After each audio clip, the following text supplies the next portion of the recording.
Nā te mate karauna I mate ai te mihana o Tāmaki Makaurau ki te panoni I ana mahi hei hāpai ake I a ngā I hākoke me ngā whānau e noho tuako kāna ki Tāmaki Makaurau. Kua nui ke atu ngā mahi a te mihana me te aha ka heke atu I tēnei wā o te krihimete. I haere atu a te Rauhiringa Brown ki te titiro e pēhea ana ngā nekeneke ki te mihana I tēnei wā me te tūtaki hoki ki wētahi o ngā tūao e hāpai ana I ngā hapuri o te taone nui.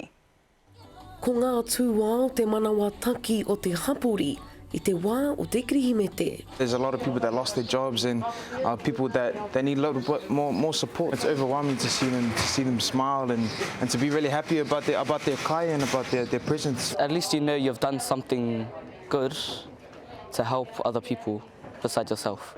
Kua toru taua Beitha me mahi ana hei tūao I te wā o te krihimete. He oi, kua whakahoungia ngā tukanga mahi. So last year we had people queuing up the night before, sleeping overnight, and Chris Fowley from the Auckland City Mission, I said, no, we're not doing that again. There's no mana in that, there's no integrity in that. So this is our first year that we're doing it through a phone triage system. This whole year has seemed to be like Christmas in terms of need and demand. Like never before, every single day the demand on the mission has been about treble what it normally would have been, particularly in terms of food, but also in homelessness. So we've had this huge year of just responding and responding and responding. Ini momo mahi ne mātau, ki te whakauru te wairua, rangimāria te wairua ora ki roto I o tātou whānau.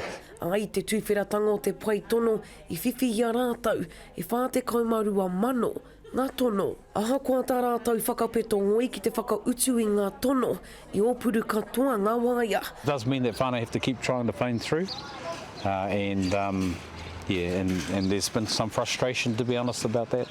But overall, they're not staying here overnight. Their kids were out here all night and sleeping on the concrete, you know. Mohoa noa nei kua tūwhera ai e rima ngā wāhi tautoko ki ngā tōpito katoa o Tāmaki Makaurau. The mission with our partners here at Papakura, at Manerewa Marae, Ngā Whariwātia and Mangere, at Vision West Out West and Eden Park ourselves, are running these services over the next 5 to 8 days. And across that whole 8-day period, we will distribute together over 8,500 food parcels. There's a lot of families out there that don't have anything for Christmas, they need food on their tables and it just puts a smile on their face. They have gifts as well, you know, for their kids and so yeah, just giving back and serving.